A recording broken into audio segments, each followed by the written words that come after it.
40 on the dot. 40 on the dot. Nice job, Benny boy. Hey, LaBouche.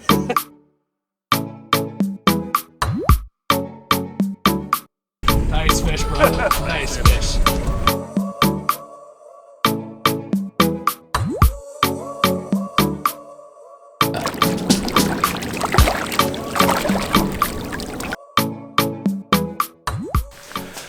Well, good afternoon from the rainy state of Maine. As you saw by that intro, we've been getting into the big fish when we've been getting out, but we haven't been getting out a lot. It's been sunny, plenty, but it's been windy, or it's been raining like it is today. So I got out last Friday, and then last night, which was Friday. Last Friday was a couple of my rugby teammates. You'll see fish from them, and then last night was with my brother-in-law, Ben, and he got his first 40 last night. So I'm going to roll the clips and do some voiceovers because there's some choice language and a lot of wind noise. And I'm just going to talk about how we're fighting the fish, making sure your gear is appropriately sized so that you limit the battle time and that you're not exhausting the fish. And then how you handle the fish when it's out of water in a timely fashion so that the fish lives. See a lot of Instagram photos and videos and stuff like that of people mishandling fish. Either they don't know or they think the fish are a lot more tough than they really are, because those big fish are really fragile. So yeah, stick around. Gonna show a couple of these battles, and I'll talk you guys through what we're doing, and then kind of what to look for and how to handle the fish. So I want to talk about using the right sized gear so you don't tire the fish out and it isn't completely exhausted by the time you get it back in. We're fishing with 30-pound test fluorocarbon, 30-pound test line, big 8-foot medium action rods with plenty of backbone, and the Penn 5500s we're using have 25 pounds of drag. So, like I said, at the end of the fight, the fish still has a lot left in him because you've controlled the fish and you didn't completely exhaust him in order to catch him. So you pump up, pull up, and then reel down. Do not drop the rod, reel down. You'll hear me barking orders at Ben. This is his first time tying into a real big fish, and he does a great job pressuring the fish, making sure that he doesn't overwork it so the fish breaks the line. He even keeps it out of the anchor towards the end of the fight here. But all in all, great fish, great job by him, and a great result for the conditions we had, which the video doesn't do it justice, but it was blowing pretty crazy, and there was a lot of current and waves going down the beach. Reel down. Bring them all the way up and reel them all the way down. And so look at the tip of your rod. You want that rod completely bent as hard as you can make it the whole time. Like that bent. Now reel, yeah.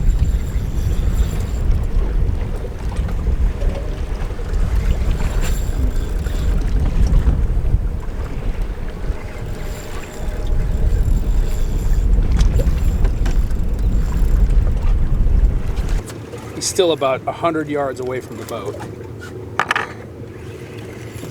You're doing good. Thank you. You keep that nice bend. That's what we want. If you can start leaning the rod out that way to try and turn him back towards the beach. Like this? Yeah, more. So he doesn't go into the anchor line.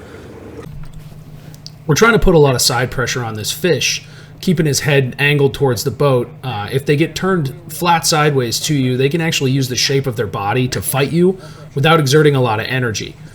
Fish like halibut and flounder do this when they're down deep, and tarpon and stripers are notorious for doing it. He should be below it now.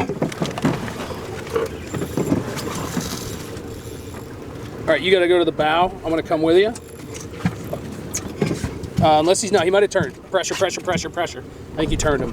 Pressure. Yeah, you turned him. Come to the back of the boat. Pressure him.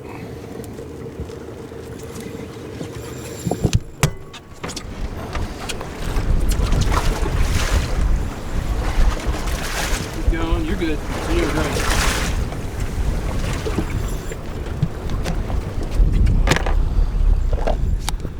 I'm going to go up and get the net.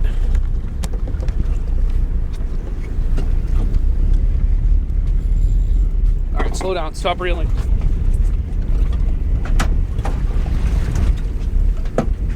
Swing out. Try and turn him back up towards me. Reel up a little bit. Swing his head towards the net. Nope. I'm thinking 38. All right, don't reel anymore. Lift his head up towards me. Pull towards me, pull towards me. Nice.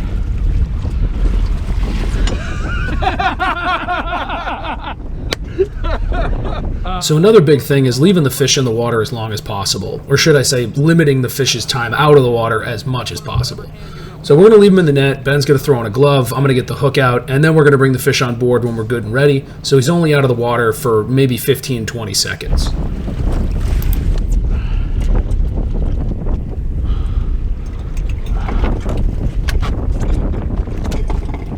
Jesus, dude. Thumb him real good. Put your hand under his butt and hold him close to you. Do not drop him or he'll die. Hurry up. Wanna hurry up? You're good. Nice fish, brother. Nice fish. All right. Get out of the way real quick. Yeah, I got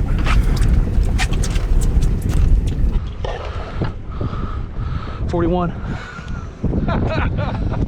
And now the key with these big fish is to not just let him go, because he's cranked a lot of energy. Actually, he's gonna be ready to go. Good, you fought him well. You keep him upright and they'll breathe their way out of this. And you don't jerk them back and forth like a lot of people will do. It's a dumb technique. See, he's gonna get ready to go. See?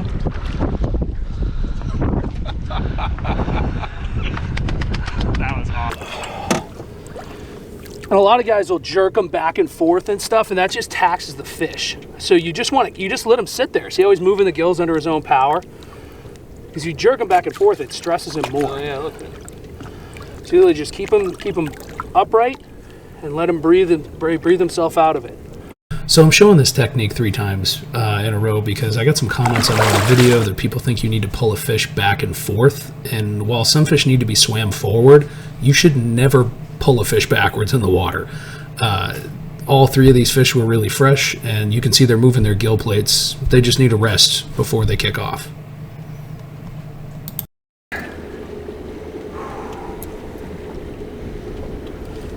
Now imagine this on that small rod, Gareth. Yeah, I don't want to. I know I made it look easy, but It's like still a little it doesn't matter, dude. Just lay it up at the bow. I want to focus on this fish. This is not a small striper. This fish is over 40 inches, Gareth. If not, it's damn close. So start turning him back towards this way. Yeah, this fish is over 40. And just relax when you get him to the boat. Just pump him slow. Getting the fish, Ben? Yeah.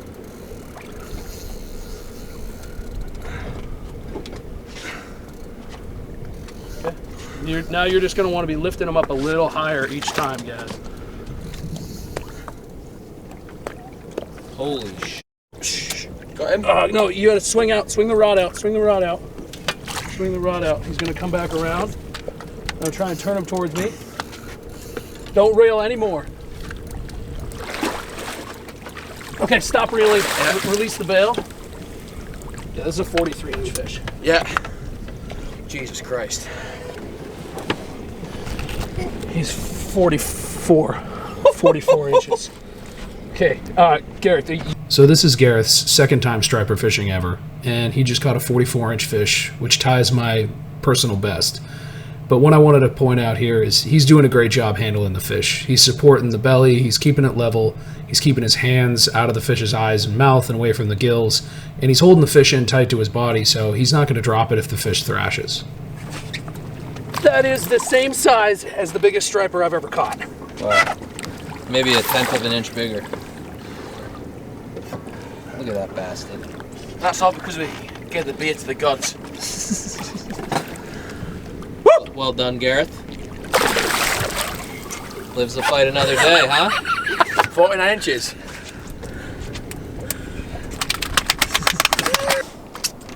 Well, thank you guys for sticking around to the end of the video. Hopefully you enjoyed seeing those absolute massive fish. As you can see, we're just set up on the beach, nowhere in particular, fishing with live mackerel in about 10 to 15 feet of water, ingoing and outgoing tide. Have a good week. I'll catch you on the next one.